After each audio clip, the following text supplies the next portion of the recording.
Сәлем достар, баршаңызға сіздермен құралай. Мен сіздерге көптен бері видео салмадым.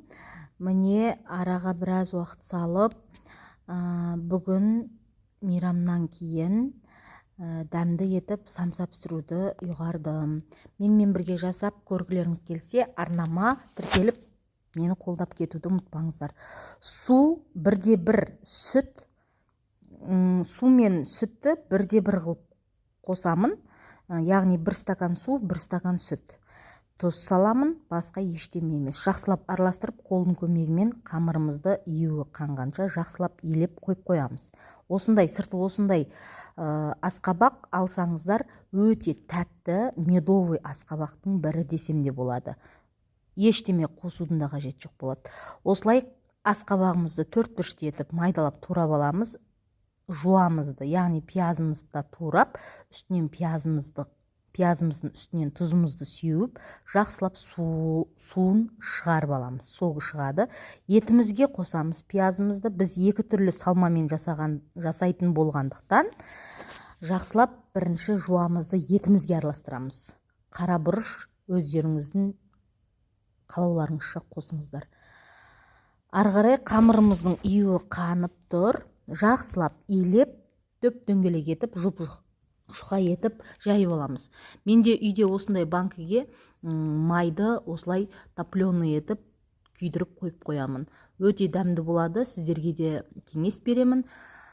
Қамырдың арасына жағып, қолдың көмегімен жақсылап жағып, улитка етіп, осылай қамырымызды жақсылап орап шығамыз. Және жарты сағатқа қойып қоямыз. Қамырымызды осылай кескіндеп, дөп-дөңгелек етіп, осылай самсаның формасына жеткілікті етіп кесіп аламыз. Барлығын осылай кесіп алған соң, дөп-дөңгелек етіп, үлкен қыласыздар ма, орташа қыласыздар ма, осылай бәрін жайып алған соң салмамызды саламыз. Бірінші асқабақпен кетеді, бәрін салып, сосын келесі салмамыз жуа болады. Оны да салып шығамыз. Бәрін осылай салып шыққан соң, форманы екі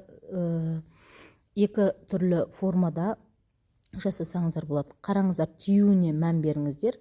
2-3 шетіне салмамызды осылай жайып, міне қараңыздар, ашылып кетпейді. Міне осылай жайып шығасыздар. Бір сары жұмыртқамыздың сарысына сүтімізді кішкене құйып, бетіне жақсылап осылай жағып шығамыз. Қызып тұрған пешімізге 180-200 градуста 25-30 минутқа салып, самсамызды осылай пісіріп аламыз. Самса асқабақпен өте дәмді шығады. Жасап көріңіздер, пиязбен, етпен де жақсы шығады. Бұл самсаның ерекшелігі, бір тандыр самсаның жегендей боласыздар. Өйткені тестасы, қамыры, қараңыздар қандай жұқалықта және қатырлап, қатпарлы болып тұрады. Кішкене суыған соң жесеңіздер, мүлдем даладағы пәтір пешке пісіріп алғандай болады. Жасап көріңіздер, сіздерге де кеңес беремін. Үй жағдайында осылай жасасаңыздар болады. Өте оңай және тиімді. Баршаңызға ас болсын.